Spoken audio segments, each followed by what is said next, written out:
Hey, you have been so patient, and I am so grateful for you. And I'm going to tell you, it's going to be worth your while because we've got one or two little items to take care of. It's going to happen pretty quickly. And before you leave, we will announce the results of the presidential election.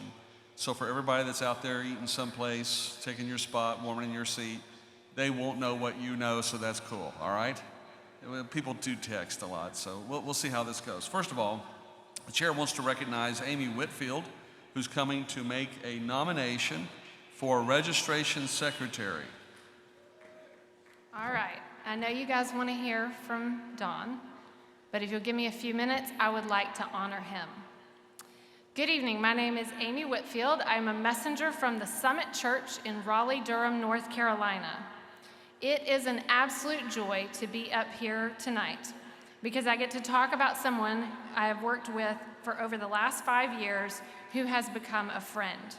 I would like to nominate Don Currents of First Baptist Church in Ozark, Missouri for the role of registration secretary. Don is no stranger to anyone here, and in part, that's because he never meets a stranger. Don has served us in this role since 2018, and before that, he served with longtime registration secretary Jim Wells as his assistant for 12 years.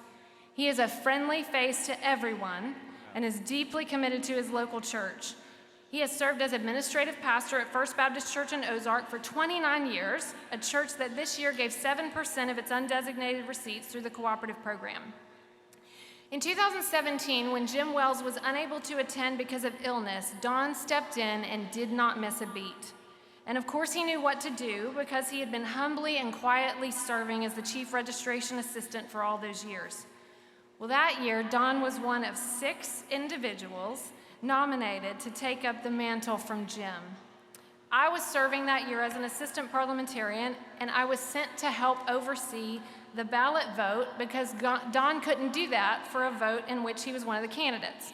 So I walked to the teller's room, and there was Don, standing quietly outside in the hall, face forward, no expression.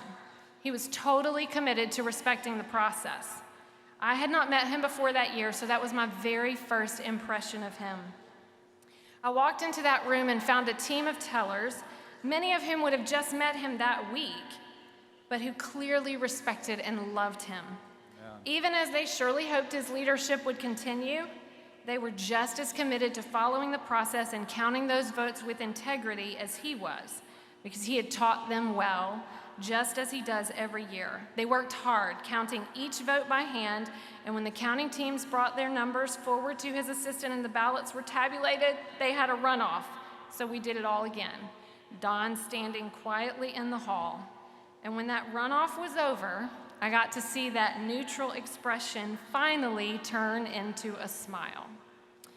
I've watched him fulfill this role over the last several years, and I have tremendous respect for his humility and tireless work ethic. Don's intense preparation and commitment to integrity ensured a smooth process. It ensures a smooth process that Southern Baptists can trust. He always puts the messengers first and leads his team of volunteers to do the same. Just a second.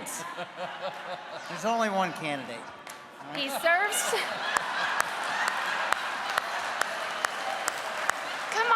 It's the best part. I got the best part coming. He serves cheerfully and makes everyone he encounters feel at ease. Don is one of the most selfless people I've ever met. He does his work with joy and is an example to all who participate in the annual meeting. Last part. We are all here because we believe we can do more together than we can do apart. Amen. Cooperation is at the heart of what we do, and our processes fuel that cooperation. How we do what we do matters. Don Currents represents the best of us, and I would ask this convention to join me in trusting him with this important work again.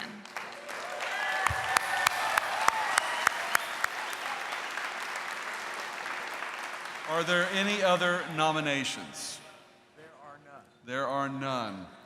So I will call upon the recording secretary, John Yates, to come, and if you would cast the ballot of the convention for Don Currens for registration secretary. Mr. President, it would be my distinct honor to cast the ballot for the convention for my friend Don Currens. He is a choice servant of God. Amen. Give the Lord praise for Don Currents again.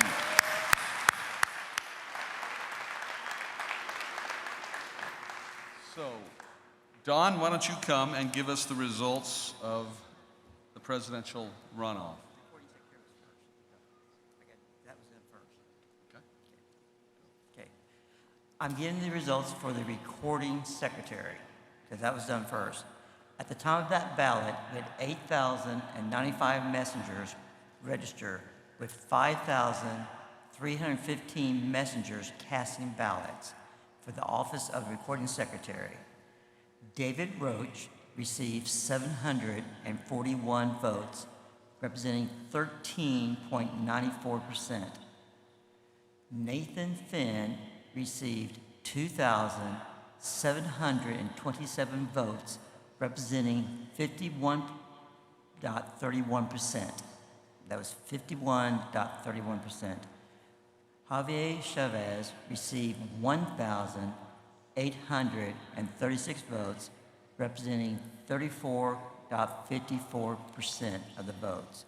There were 11 disallowed, which represented 21%. Thank you, Don.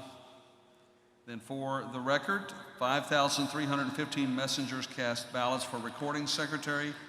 David Roach at 741, 13.94%. Nathan Finn, 2,727 votes for 51.31%. And Javier Chavez, 1,836 votes for 34.54%. The chair declares that Nathan Finn is our new recording secretary.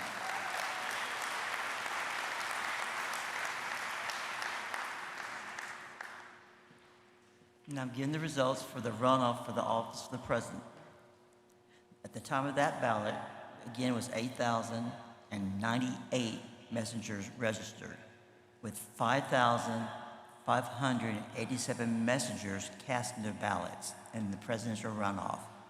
Bart Barber received 3,401 votes, representing 60.87% of the vote. That was 60.87% of the votes. Tom Askell received 2,172 votes, representing 38.88% of the votes, and there was no disallowed. So for the record, there were 5,587 votes in the runoff for president. Bart Barber received 3,401, that is 60.87%. Tom Askell, 2,172, that's 38.88%. The chair declares the winner to be Bart Barber, the next president of the Southern Baptist Convention.